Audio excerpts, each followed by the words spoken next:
right. I see more and more folks trickling in, so awesome to see everyone today, especially on our Friday afternoon or morning. Again, my name's Aaron Orchard with Abnormal, and today's threat stream will be covering the evolution of toad attacks.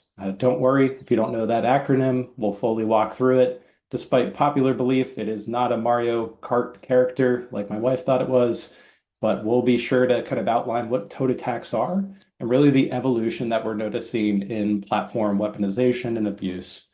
So thanks for joining. If you do have questions, feel free to pop it into the chat. We'll do our best to answer those at the end. If there are things that aren't answered, we'll be sure to follow up with them as well. But I'm excited to dive into this topic. It's something that I've been spending a lot of time researching. We have some great resources at the end that we'll share in terms of new intelligence that we just published on the rise of AI toad platforms and some system and weaponization abuse of these attacks in the past that I've personally written myself. So happy to kind of cover this topic, and we'll get right into it by starting out with our agenda. So today we'll take a look at really the threat itself. So we'll kind of break down what a toad attack is, what's its goal, what's the rise of it that we're noticing, and how do they really work. And then we'll kind of pivot into two case studies where we'll talk about what we traditionally see and then the evolution of these attacks. Once we're done with that, we'll get right into a demo where we'll walk through how Abnormal is helping combat against this problem, how we're approaching it a little bit differently, and to give you some insights. Also kind of talk a little bit about how we're taking those attacks that we're helping stop and turn them into real-world simulations with our new AI phishing coach module. At the end, we'll open it up for questions if there are any that come through the chat. And then I'll also kind of post in here the intelligence articles that we've written to give you some research and insight into the emerging threats that we're noticing. With that, let's jump right into the threat itself. So again, I promised that I would explain what a toad attack is. Just like everything in cybersecurity, I joke around that we have a lot of alphabet soup. So let's kind of outline what a toad attack is. It stands for telephone-oriented attack delivery. And it's really an attack that is moving a victim or a target off of digital channels where their security tools just traditionally don't have that visibility. Think about it as a blind spot, right?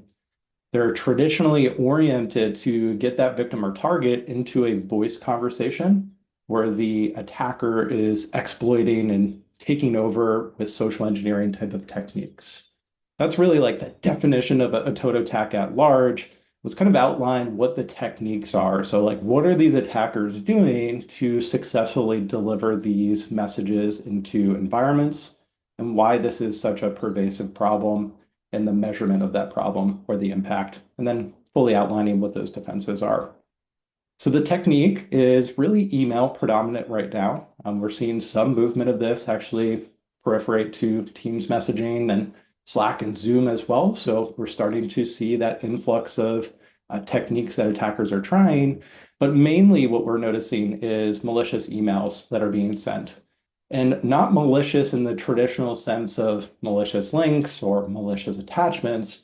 They're mainly plain text messages. In some instances, which we'll walk through, they have attachments, but those attachments are normally benign.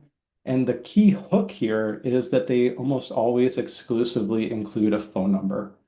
And if we think back to the definition, that telephone-oriented attack, that hook is always translated back to that definition of the attack because they're always trying to get that victim to call that phone number.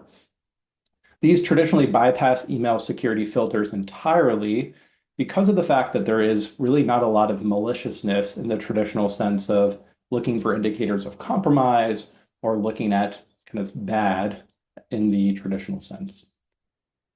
The technique that the attackers are using is they oftentimes impersonate trusted brands.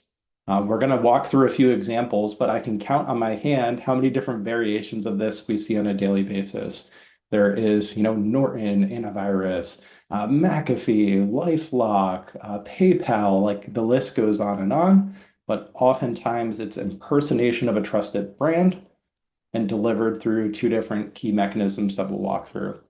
In other instances, they impersonate the IT help desk or even financial institutions. And again, their goal is to manipulate their victims, handing over credentials, authorizing transactions, or installing software. Now, don't worry, we will walk through all of those different mechanisms. We have examples to kind of outline what we're seeing in the threat landscape to help educate users on that. What we're noticing as a technique right now is that there are platforms, just like there's software as a service, there is a malicious network of platforms for attackers.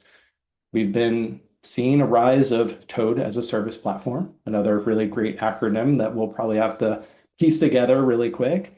But it's the existence of really everything that's telephone oriented with AI tools smashed together, where they're automating end to end after you call that phone number, what happens, even an AI picking up, live credential harvesting, and an operator dashboard. This is all covered in our latest research that we'll link in the chat and kind of end with as well.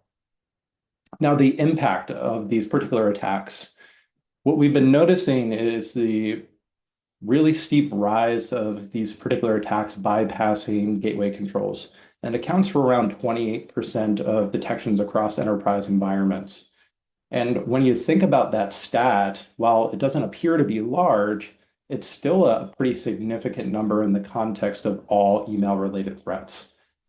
Now, what some have been saying is that this is the newer type of entry point outside of the traditional type of employee impersonation, where we're seeing month over month a little bit steady decrease of that, maybe due to the protections that exist for those particular types of threats. This is a newer entry point, and again, divert somebody out of email outside of corporate security controls to socially engineer them. Now, the defenses, right? There is a lot of really great things that we can get out of this session. If anything, it's how to kind of spot these attacks. What are the evasion techniques that the attackers are using? But ultimately, it's how to train users on these particular attacks, and even training them, maybe that helps them stop getting these attacks or falling for those attacks in their personal life. I can't tell you how many times my mother-in-law or my mom kind of emails me or texts me about this toll scam on her phone, right? Like that she missed an easy pass toll. And if we think about educating employees on this, maybe that helps educate society on these types of attacks as well. Lastly, from a defense perspective, what we'll cover here, how behavioral AI helps identify these messages and help spot them where, the traditional sense of rules, block policies, indicators of compromise would traditionally not catch these. We're going to pivot into our case studies here, and this is where we're going to break down these particular types of attacks. I may get a little fancy here and draw on the screen as I like, kind of using the annotate features of Zoom, but we'll walk through 2 attacks. I'm going to quickly flash the second one here. The first one is going to be really the entry point that we've seen for quite a long time. This is evolution 1, I like to call it. Evolution 2 is going to be that platform abuse, and we'll kind of walk through that one next. So just flashing that real quick, just for context. I promise we'll get through both of them. But let's kind of start with what we've been noticing as the traditional entry point. Promise that annotation tool comes out here. We're going to walk through this particular attack. The first one is going to be really this free mail type of abuse. We see this as an entry point because 1, malicious actors can spin up a new Gmail account pretty quickly. 2, there's been an influx of personal compromised email accounts across the board, attributed to info stealers, rogue browser extensions, as well as just password hijack or kind of leaked credentials. So we've been noticing that a lot of these originate from free mail accounts like Gmail, Yahoo, etc., where the threat actor here will email from this Gmail account. Notice how the subject line is just very vague here. It almost appears to be an invoice number, a serial number, purchase, etc.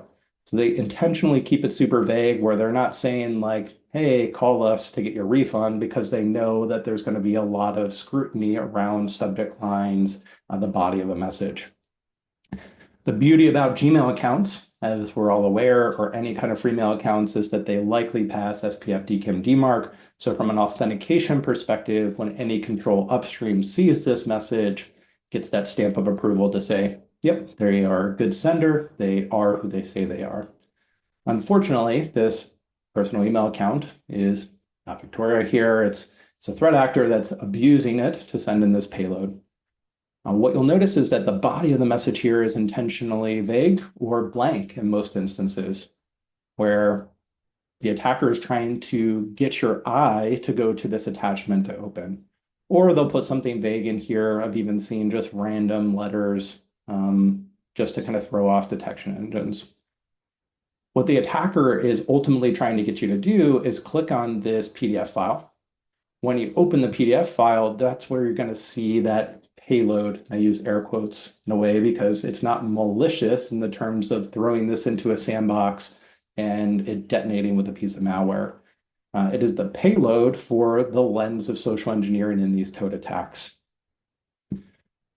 Now, what makes these attacks successful is they're almost always images that don't have any kind of maliciousness about them. They're often run through an image and then converted to a PDF to flatten it multiple times. But look, just like I mentioned, it's impersonating a brand like PayPal. Swap this out for Norton Antivirus, LifeLock. I'm sure we all see these on our personal email accounts as well. So most of you are probably intimately familiar with this type of attack. Now, when we see this, right, a lot of us say, yeah, this is clearly a scam.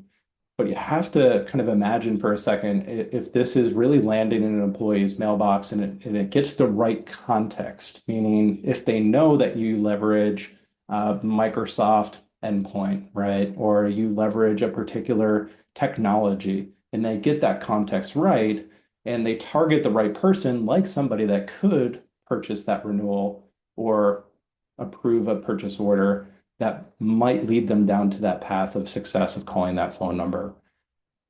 In this PDF itself, they outline that you've made a purchase. And in this kind of first evolution, the techniques that we see the attackers trying is to get you to call this phone number. And when you call that phone number, they'll say, hey, you made this purchase for $451. We can rectify that by one, just telling us who you are. So right there, that's personal information for the attacker that they could use for other attacks or sell that information. Or two, what we typically see is, oh, we noticed that charge on your account. We believe you use this Visa, right? Just broad type of guessing. Please provide us with that Visa and we'll put that money back on the card. That's where they get that kind of credit card theft there by trying to issue you a refund or a chargeback. The other examples that we notice are more software control or initial access and exfiltration, which we'll cover here in the second type of lens. But overall, some kind of takeaways from this first one. I think it's always helpful to educate employees on these types of attacks. They're not the most earth-shattering attacks in the world, but one, if they can learn something about this to apply to their personal life, we're going to protect them as a person. Two, we can teach them about these types of attacks and what are the technologies that we use inside our organization, and that nobody would ever reach out for Norton LifeLock because we don't use that, right? So it is a really good teaching moment. I've even seen organizations take screenshots like this and use it during Cyber Awareness Month. Let's kind of pivot into our next attack here and the evolution. And I think this is really what a lot of folks are seeing right now in terms of these toad attacks. And this is where the attackers get really tricky and where I've spent a lot of time kind of researching how attackers are doing this. And Kelsey here on the call will be able to drop in the link at the end around some research that I wrote around abused platforms, specifically Microsoft here. In case study number 2, what the attacker is doing is they're abusing Microsoft. Now, the attacker has this ability because they've registered this on Microsoft account. They've created a new Power BI account, and they stood up a project here called Auto Debt Alert. So really everything about this is legitimate, meaning that they're leveraging a legitimate platform that's used for legitimate business analytics. Once they're inside the platform, they're manipulating it in a way to generate a malicious payload. So the equation that we're seeing right now for these attacks is abuse anything that's good to deliver this bad kind of toad attack. And that works surprisingly really well for attackers because if you think about a Power BI email, it's going to come from Power BI. It's going to come from a legitimate Microsoft account. It's going to pass SPF, DKIM, DMARC. There's not going to be any malicious links inside of it, right? Like there's no links in this at all. I mean, there's a privacy statement, but that's not malicious.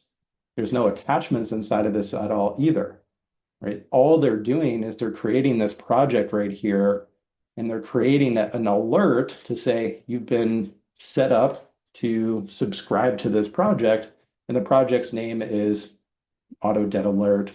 Your PayPal account will be auto debited for this thousand some dollar charge.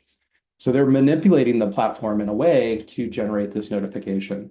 And the list goes on and on for this. Like we've seen instances of Zoom being abused, where the attackers set up a new Zoom account.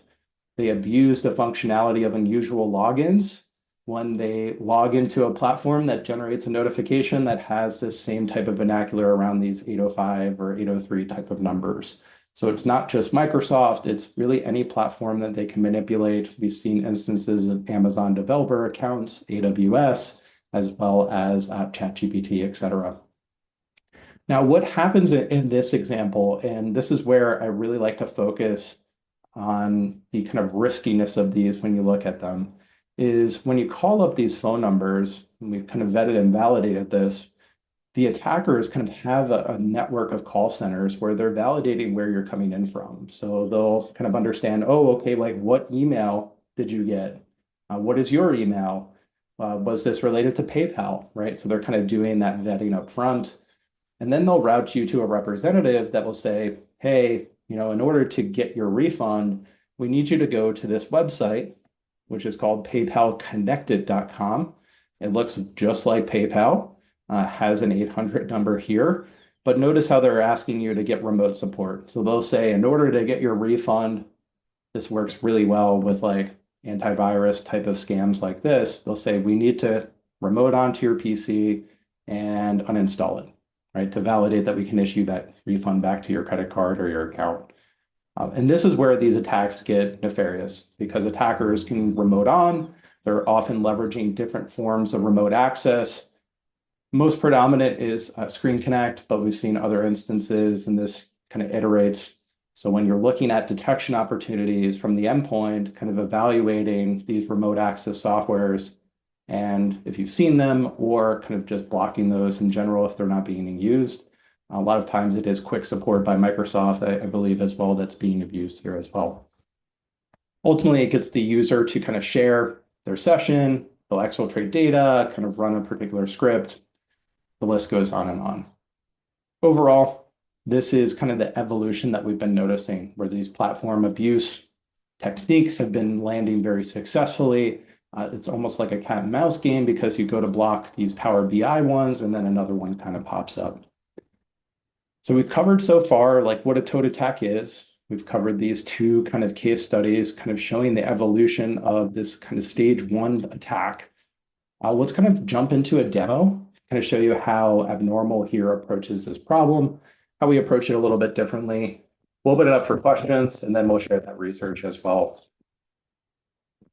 So just getting into the demo itself, we're going to take a look at that particular Power BI message here and how Abnormal approaches this problem. So we looked at exactly how this is laid out. We know what the attacker's intentions are. Let's kind of walk through how Abnormal sees this and how we detect this message a little bit differently. Now remember, this is coming out of Microsoft, so the sender IP and the sender authentication is always going to pass SPF, DKIM, and DMARC. And it's ultimately going to really kind of focus on landing that message in the user's mailbox. But what Abnormal is doing here is really approaching this problem differently, where we have this unique signaling built in thousands of signals, in fact, to figure out what's normal in your environment. So yes, there might be departments that leverage Power BI and get these legitimate Power BI notifications, but it might not be normal for this user here in this environment, Sally here, to receive these types of notifications. And now all of a sudden, out of nowhere, this particular message is reaching the organization, and that's outside of the baseline of what's normal. We also notice in this particular example that we have a very unique model built out for callback phishing, where we're extracting, in this case, via natural language processing, the text analysis here of things like the language inside of this message. So if there's formality or informality, we're extracting the phone number here so we can understand uniquely with this signal, how frequently have we seen this phone number in your tenant?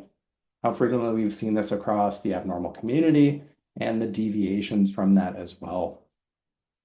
Based on all of this, we're factoring in these thousands of behavioral signals to drive to auto classification of this as a scam.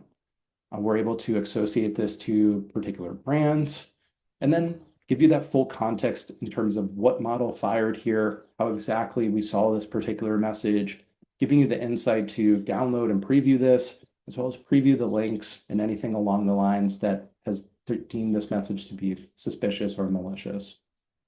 When we make a detection, Abnormal here auto remediates that message, protecting your users from these particular types of messages. Overall, there's a very clear summary in terms of how we act on these messages, but it's truly the power of this behavioral platform that's understanding what's normal in your organization, spotting those abnormal types of communications, and really taking the context here of the organization into account to give you a rounded detection. That kind of concludes the demo section here of the presentation. What we'll transition into now and kind of round us out with research is I'll just open it up for questions here real quick and see if there are any in the chat that we can help answer, and then we'll round us out with what's on deck next, as well as the research. Just give it a second here. It's going to pull up the chat window. I see that there were some that came in. So just 2 seconds looking down here on my other screen. Got a question around, I'm just going to summarize this, around like trends that we've been noticing in terms of those toad attacks, in terms of abused platforms. So I kind of answered this, but I'll go back to it real quick in terms of case study number 2. The question kind of relates to what are the abused platforms that you guys have been noticing, any particular trends? From a trend perspective in abused platforms, the one that I've seen recently has been Zoom and their one-time kind of password based on unusual travel or unusual sign-ins has been a newer technique that I've noticed. What I've also noticed as well is malicious calendar invites. So attackers are sending these toad attacks via a calendar platform like Google Calendar. What's challenging about that is there's kind of 2 parts to it. One, it's the email where that kind of calendar invite comes from, and 2, it's the extension or the attachment of the ICS file. What makes it challenging is that you, in some instances, can detect the message, but the file itself, especially in Outlook, gets auto-created on everyone's calendar, and then there's this reminder about that payload itself. So I've been seeing that as a newer technique. Abnormal because we are API integrated. We do have calendar read-write privileges, so we can auto-remediate that calendar invite if the payload is coming in over there as well. So that kind of answers that kind of evolution that we've been noticing in terms of techniques of abused platforms. I think it's a great question because there's really just this kind of cat and mouse game that we've been seeing. We'll kind of link in that research around what we're noticing as well, and we'll keep updating based on what we're noticing from a trend perspective. Let me take a quick look at the chat again for another question. C1 around just any trends around like the phone numbers that you've been noticing or values or just like evasion techniques. So I think this is mainly related to like the body of the message. We've been noticing a little bit more evasion techniques on the phone numbers themselves. So specifically like the 805 here is oftentimes a capital O. There's also just like Cyrillic letters in some of these. I've been noticing emojis being used as well. So just like interesting anecdote, when I was looking at one of these the other day, the phone number was all kind of outlined here with emojis.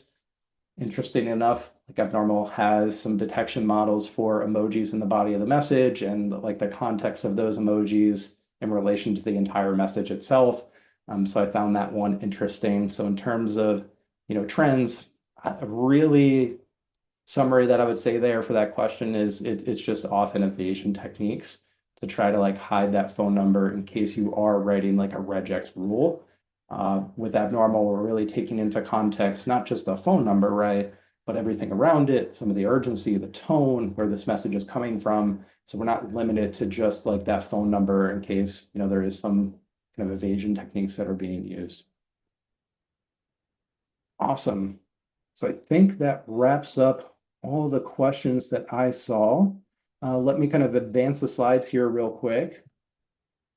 I'm going to call out some of our research. So we recently, yesterday, just published a piece on a platform called Arth, which is, like I mentioned in the top of the presentation, a full end-to-end automated platform on how attackers are really kind of using this platform to conduct these callback scams.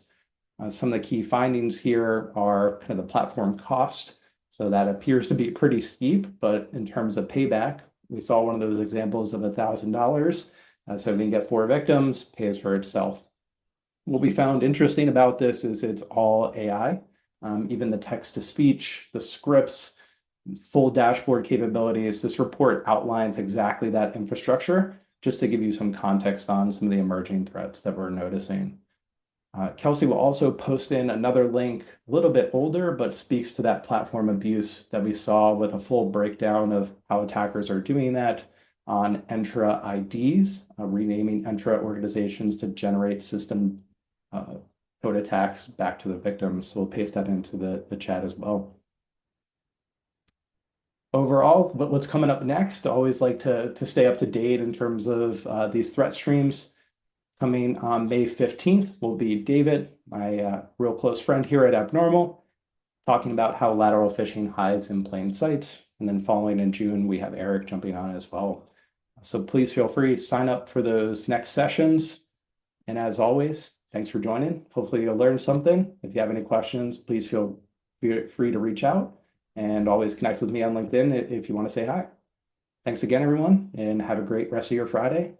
Talk to you all soon.